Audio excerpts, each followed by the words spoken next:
আসসালামু আলাইকুম প্রিয় দর্শক, আজ শেয়ার করব বিফ চাপ রেসিপি।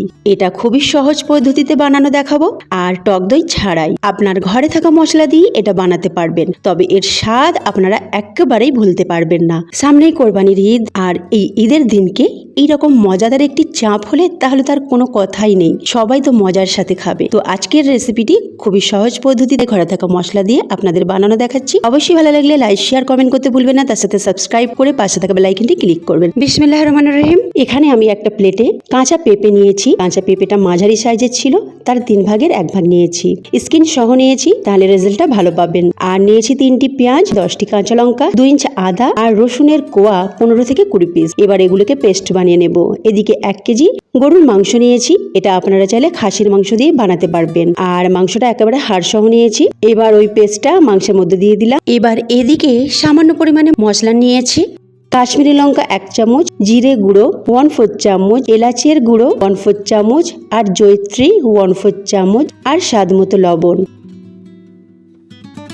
দিয়ে দিলাম। তারপরে দিয়ে দিলাম 1 চামচ গোলাপ পানি আর 1 ফোঁটা মিঠা আতর। ব্যাস হয়ে গেল।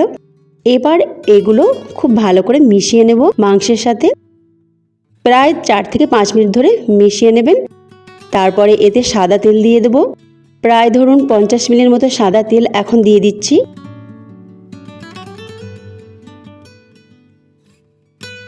দিয়ে এটাকে খুব ভালো করে মেখে নিলাম। তারপরে এটাকে 1 ঘন্টা রেস্টের জন্য রাখবো। 1 ঘন্টা তো আপনাদের রাখতেই হবে। এবার এদিকে একটা কড়াতে সাদা তেল নিয়ে নিলাম, প্রায় 100 মিলির মতো। আপনারা চাইলে এটা সরিষার তেল দিয়েও বানাতে পারেন, তবে সাদা তেল দিয়ে এর স্বাদ কিন্তু অনেক দারুণ হয়েছিল। এবার একটা মাঝারি সাইজের পেঁয়াজ দিয়ে দিলাম, যেটাকে লাল লাল করে একেবারে ভেজে নিলাম, ঠিক এই রকম। এবার ম্যারিনেট করা গরুর মাংসটা দিয়ে দিলাম। দিয়ে প্রায় 10 মিনিট ধরে এটাকে কষাতে হবে। কষানোর কাজটা একটু ধৈর্য ধরে করতে হবে। মাংস যতই ভালো করে কষাবেন ততই কিন্তু স্বাদ বেশি বাড়বে, আমি সবসময় এটাই বলে থাকি। তো কষিয়ে কষিয়ে যখন এর পানিটা একেবারে শুকিয়ে যাবে তখন গরম পানি মেশাবো। অবশ্যই মাংস রান্নাতে গরম পানি মেশাবেন, তাহলে মাংসের স্বাদও বাড়বে আর রান্নাটাও খুব তাড়াতাড়ি হবে।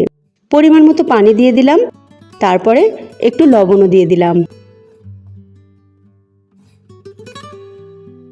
তারপরে কাঁচা লঙ্কা দিয়ে দিলাম প্রায় 5টি। এটা ফ্লেভারের জন্য বেশ ভালো লাগে কাঁচা লঙ্কা দিলে।